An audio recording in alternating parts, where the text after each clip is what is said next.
Good evening, I'm Michael Light.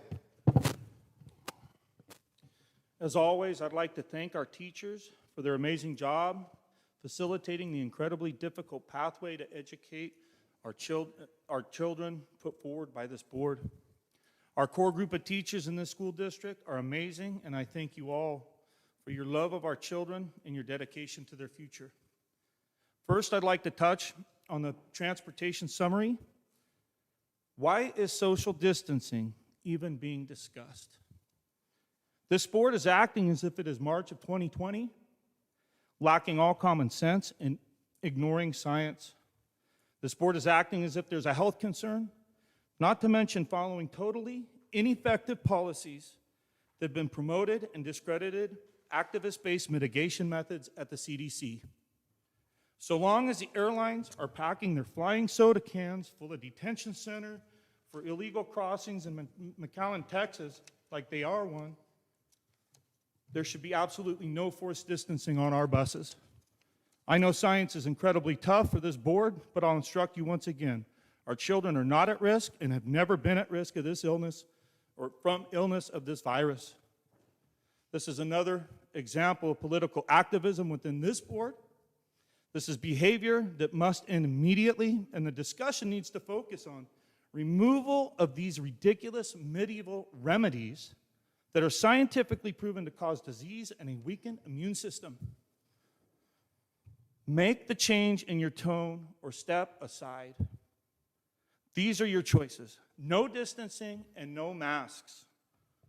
Next has to do with page 440 of the agenda, Board Policy 6142.8. Comprehensive health education, which states districts to provide age-appropriate comprehensive sexual health education, K through 12. Sexual health education to kindergartners. How monstrous and deplorable can this board be to even consider this being in our classrooms for kindergartners?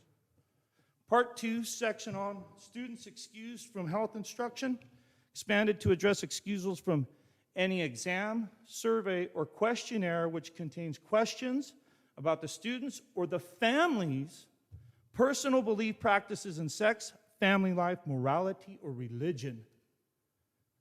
When I read this, I was almost, as you wish I were, speechless.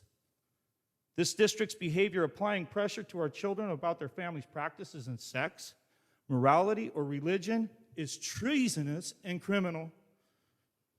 This is so incredibly invasive, an encroachment of personal privacy, a reckless wielding of fiduciary responsibility by this board and administration as to our children's education.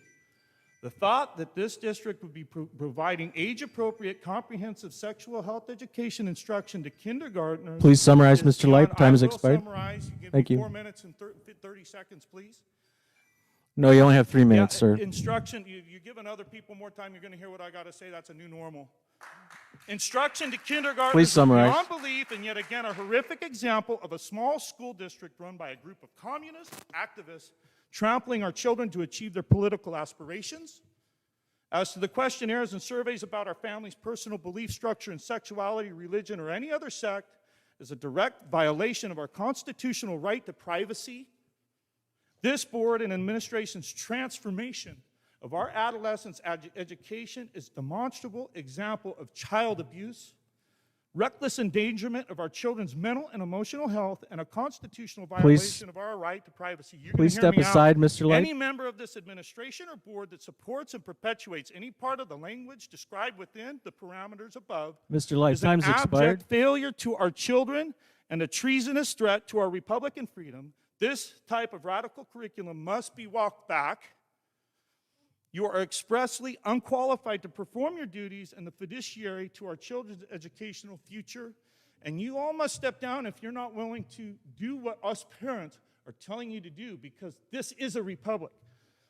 I stand before you representing the entire adolescent community, and I'll never allow this board to pass on their earned criticism of its constituents, and we will replace you all. Thank you.